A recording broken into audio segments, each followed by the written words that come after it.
좋은 아침입니다. 오늘 주시는 하나님의 말씀은 에베소서 5장 6절에서 13절 말씀입니다. 누구든지 헛된 말로 너희를 속이지 못하게 하라. 이를 인하여 하나님의 진노가 불순종의 아들들에게 임하나니 그러므로 저희와 함께 참여하는 자 되지 말라. 너희가 전에는 어두움이더니 이제는 주 안에서 빛이라. 빛의 자녀들처럼 행하라. 빛의 열매는 모든 착함과 의로움과 진실함에 있느니라. 주께 기쁘시게 할 것이 무엇인가 시험하여 보라. 너희는 열매 없는 어두움의 일에 참여하지 말고 도리어 책망하라. 저희의 은밀히 행하는 것들은 말하기도 부끄러움이라.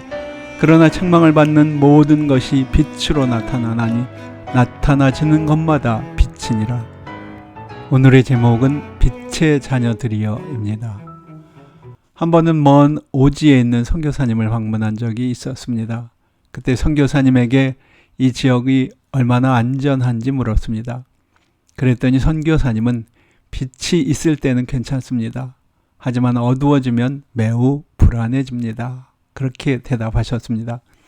우리 모두는 그 말이 무엇을 의미하는지 잘 이해합니다.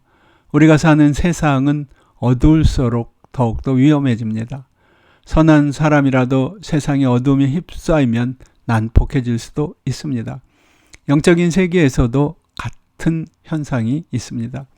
영적 어둠이 우리 삶에 스며들 때 우리는 더 큰 위험에 처하게 됩니다. 어둠은 우리가 악을 행하도록 부추깁니다. 또 어둠은 우리를 영적으로 눈멀게 합니다.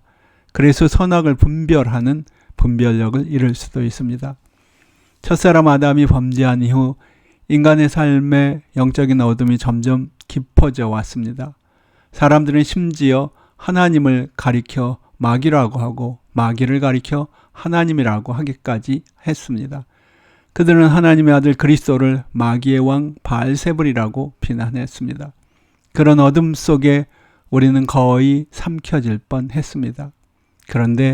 그런데 이 어둠의 속으로 빛이 찾아오셨습니다.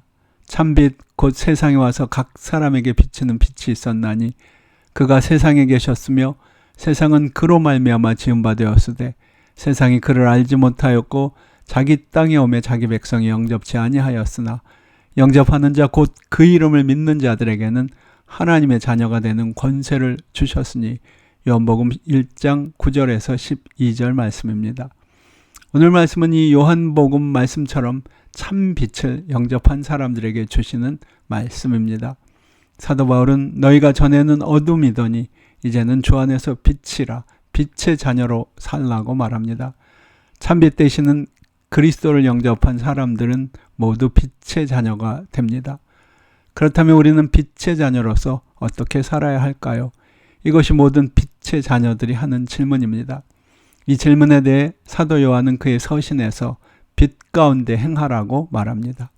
만일 우리가 하나님과 사귐이 있다 하고 어두운 가운데 행하면 거짓말을 하고 진리를 행치 아니하며 이거니와 저가 빛 가운데 계신 것 같이 우리도 빛 가운데 행하면 우리가 서로 사귐이 있고 그 아들 예수의 피가 우리를 모든 죄에서 깨끗하게 하실 것이요.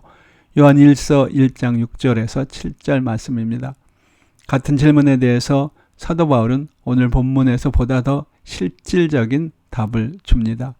너희가 전에는 어두움이더니 이제는 주 안에서 빛이라 빛의 자녀들처럼 행하라. 빛의 열매는 모든 착함과 의로움과 진실함에 있느니라.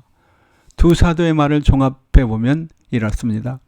우리는 예수 그리스도로 말미암아 빛의 자녀가 되었습니다.